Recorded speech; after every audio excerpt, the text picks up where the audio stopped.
Deep Vents. Deep Vents is my number 3. It's my number 3 game. It was, for a little bit, it was actually my most favorite of the Red Raven games. And even before I knew it existed, there was another one that was my favorite. But I've since bumped it down to my number 3. Now, this is an awesome, awesome game. In Deep Vents, you're basically going to be trying to build an ecosystem down at the depths of the ocean. And what lives down at the depths of the ocean? Well, predators. Almost everything down there that moves is a predator. And so, in this game, you're actually going to be attacking other players and attacking and trying to destroy their ecosystem, if you will. And so there's a little bit of attacking going on, but it's not necessarily every turn that you're going to be attacking an opponent, or all of the opponents, I should say.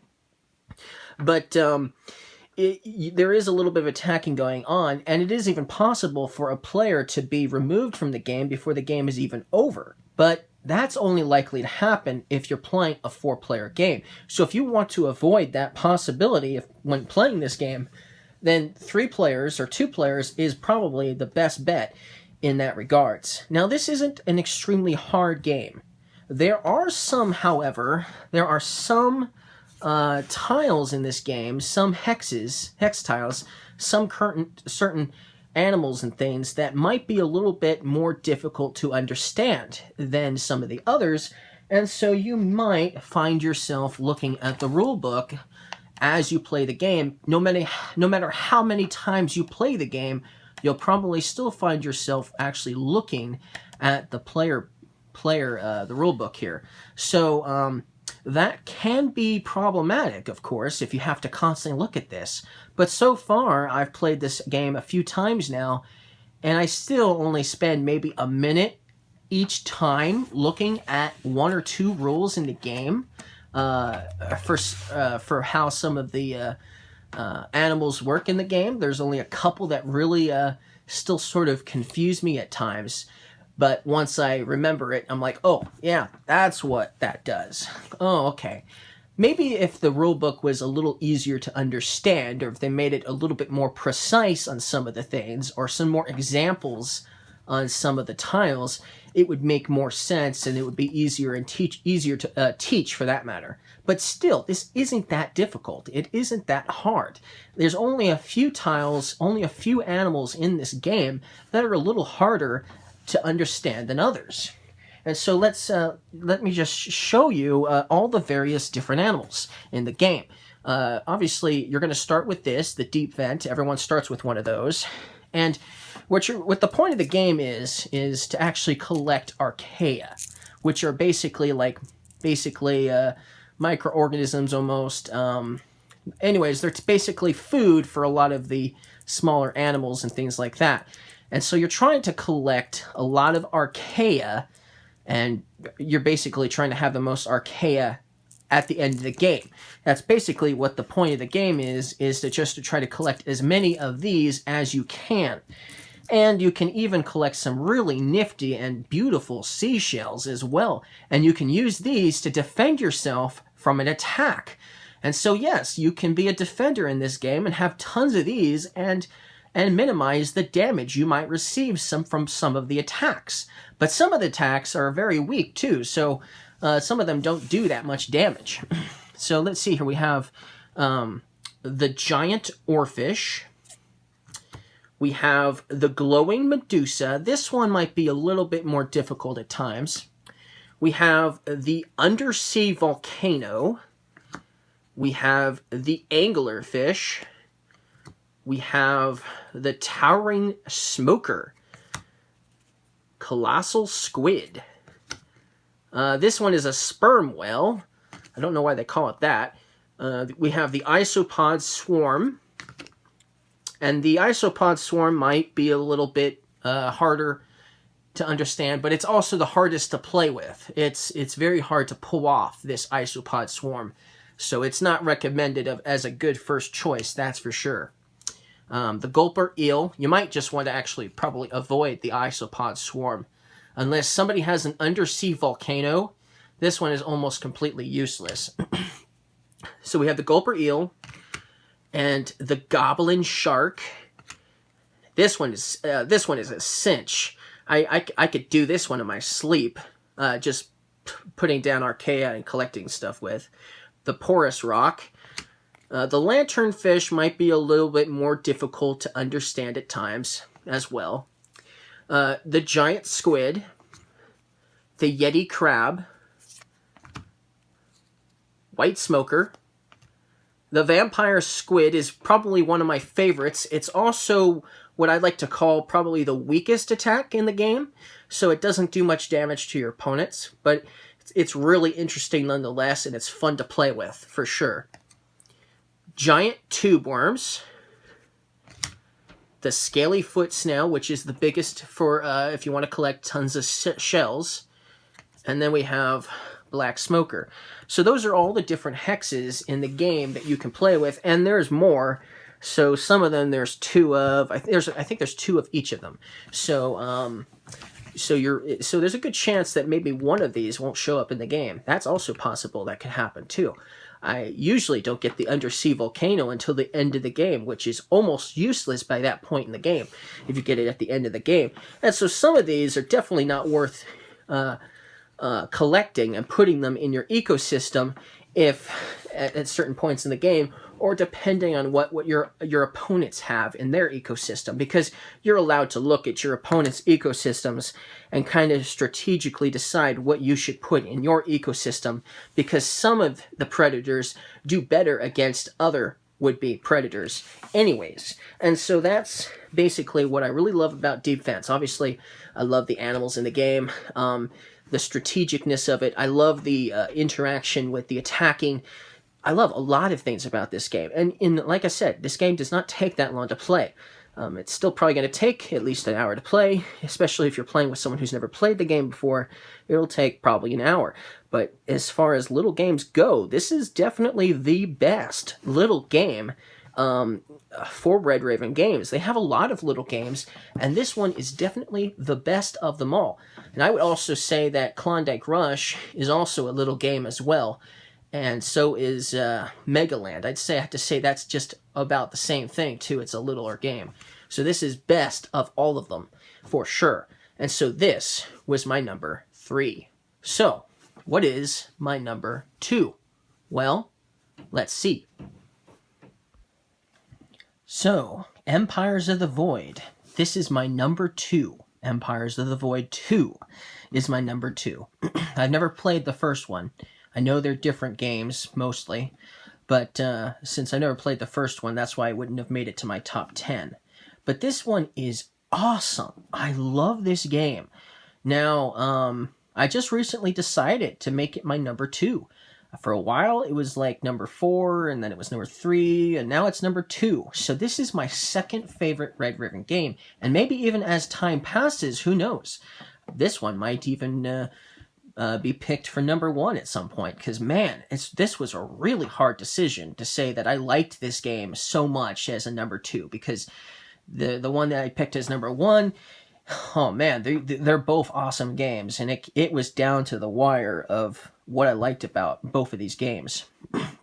But in Empires of the Void 2, we've basically left our home planets because an alien empire invaded and basically wiped us out, and so the remnants of those who were able to escape have basically gone to various to a faraway galaxy. That's what we've done, and we've to try to get as far away from this empire as possible. We've gone to this basically galaxy on the other side of the universe, and we're trying to basically build ourselves a foothold over there, so that way, if they come and attack us, we'll be ready for them. Hopefully, even stronger than before. Who knows? And so, in this other part of the galaxy, even though there's several of us, including humans from Earth, that are on this long-distance journey to this location which we've arrived at, we've encountered a whole new bunch of alien races on this side of the galaxy, on this side of the universe, and so what do? Do we decide to befriend these aliens? Do we try to ally ourselves with them, or do we just conquer them? Or do we conquer them first and then ally ourselves with them? So there's a lot of choices in the game. And for sure, you're going to want to do a little bit of both. You're going to want to attack some of them. You're going to want to ally yourself with some of them too. Obviously, you're going to want to do both for sure. And so there's lots of choices in this game.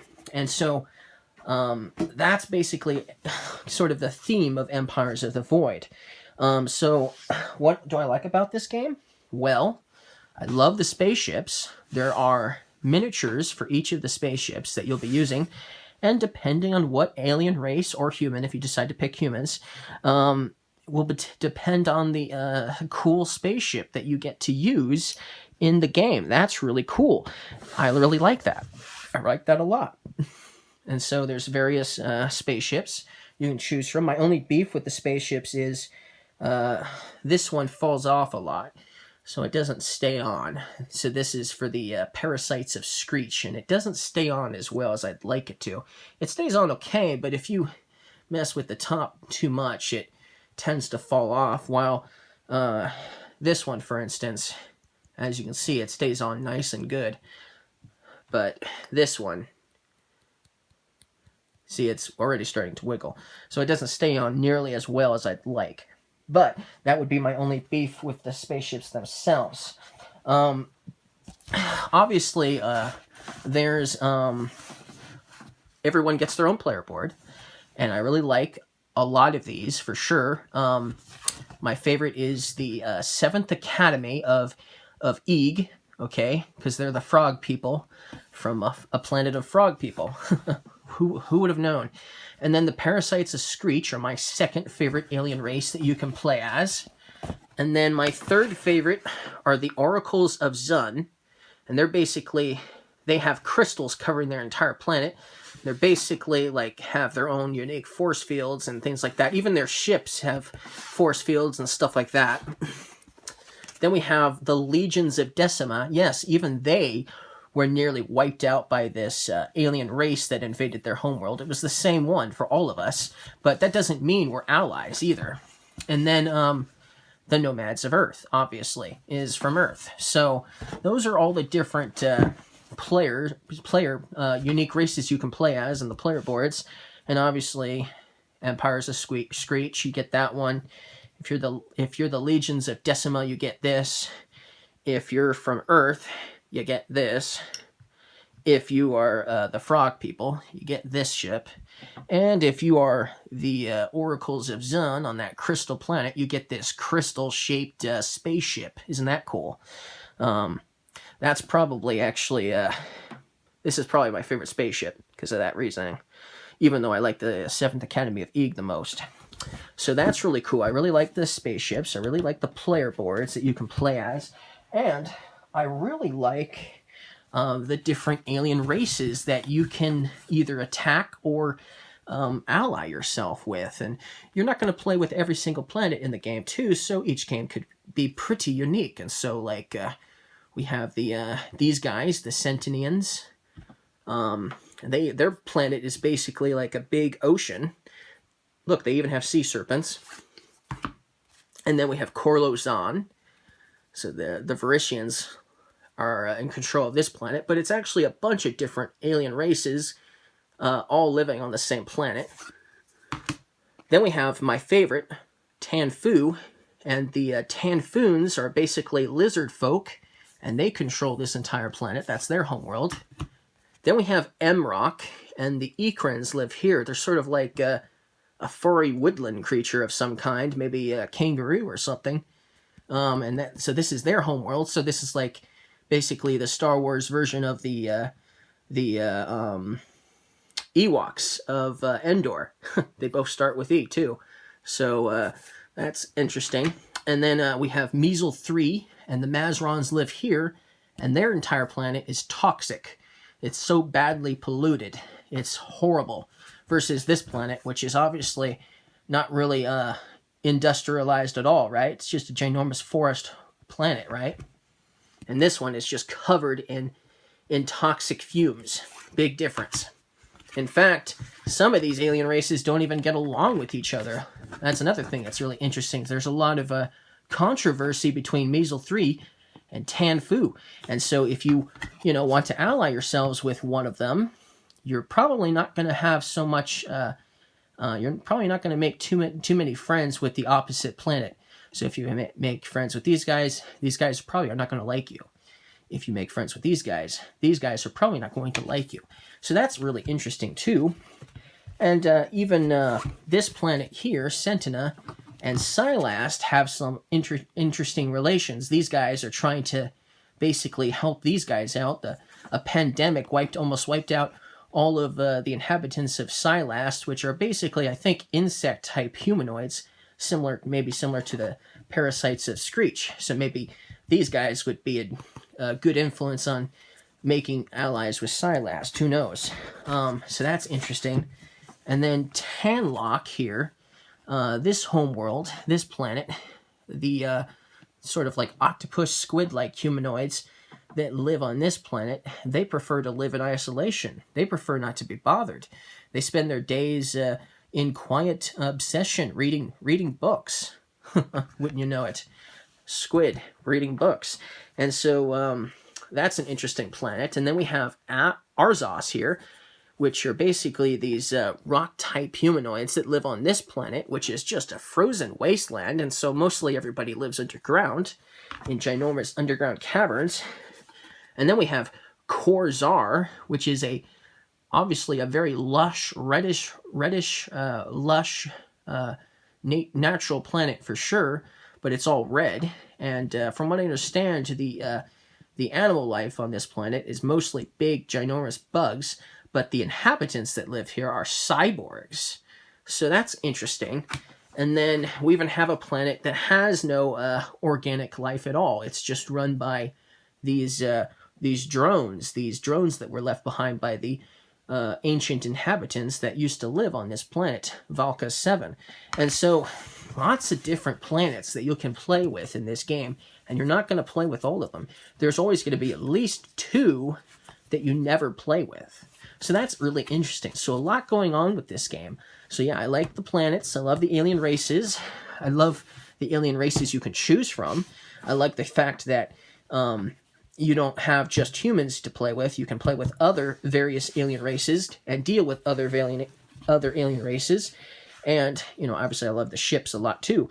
And so there's obviously a lot of other reasons why I like this game too, but that's it for this. So this is my number 2. So what is my number 1? What is my most favorite game? Well, you'll just have to see. Above and Below. That is my number 1. This is my most favorite Red Raven game. And I think this was actually, if it wasn't the first Red Raven game ever created, it's definitely one of the very first ones. And it is most definitely the first Red Raven game that takes place in the world of Arzium. So this is the game that started it all, that started a whole bunch of different games that take place on the same planet, the world of Arzium. Now, in this game, the theme of the game is you've basically just recently built your first house that you're going to try to build a village, and you've just built your first house in this new foreign land. The land you were currently at, the land you came from, was attacked by barbarians, and you barely escaped with your life. Then you traveled around the globe looking for a new place to call home, and you found this great huge meadow and decided, hey, this is where I'm going to build my new home, my new village. And the other players that are playing against you, they also have decided to build their home nearby, in a nearby village in this ginormous green land. But after you had just built your first house, you notice a cavern, a tunnel leading down into a ginormous cavern. The Great Below. That's why it's called Above and Below. You've got this huge below area, and you find all sorts of people down there. You just don't know what you're going to find. You might run into the local inhabitants that live down there, the Logos, these furry, spiny-looking creatures that live down there in the caverns. Are they friendly? Maybe. Who knows? I haven't quite encountered them myself. I've heard they're nice, or temperamental at least, but I don't know much about them because I haven't actually encountered them yet. How is that possible? Well, in this game, you're going to go down into the Great Below. You are going to have a journey down there, a journey you have no idea what you're going to come across. You're going to roll a dice, and there's going to be a bunch of cards, and there's going to be a number for each of the dice on each card, and there's over like 200 possibilities that you are going to encounter down there in this ginormous encounter book. And so let's pretend I rolled the number that led to number 17, and let me just read you what you might encounter if you had ended up getting 17. So, in a tall, narrow cave, a waterfall feeds into a deep pool filled with dark, silvery fish. At the bottom of the pool, you spot an old treasure chest, rusty and covered in moss. Do you jump into the frigid water and attempt to retrieve it, or continue on your way? So you can then stay dry and continue exploring for an explorer of 3, or you can dive for the chest for an explorer of 4 or an explorer of 7. And then it says, if you fail, this is what's going to happen. While trying to open the treasure chest, one of your party members gets stuck at the bottom of the pool and almost drowns. He insists you head back to the village immediately. You're unable to find a place to build an outpost. And so you've decided in this game that you're not only going to build a village above ground, you're going to try to build a below ground as well. You're going to go into the Great Below, and you're going to try to build an outpost, a bunch of them in the Great Below as well. But to do that, you first have to make sure that the area you're going to build is going to be safe and that you've explored it thoroughly. And so if you have a failed exploration down there and are forced to come back up, that means you can't build at that moment in the game. And so I really love that aspect of the game, going down into the Great Below and having a very wonderful experience.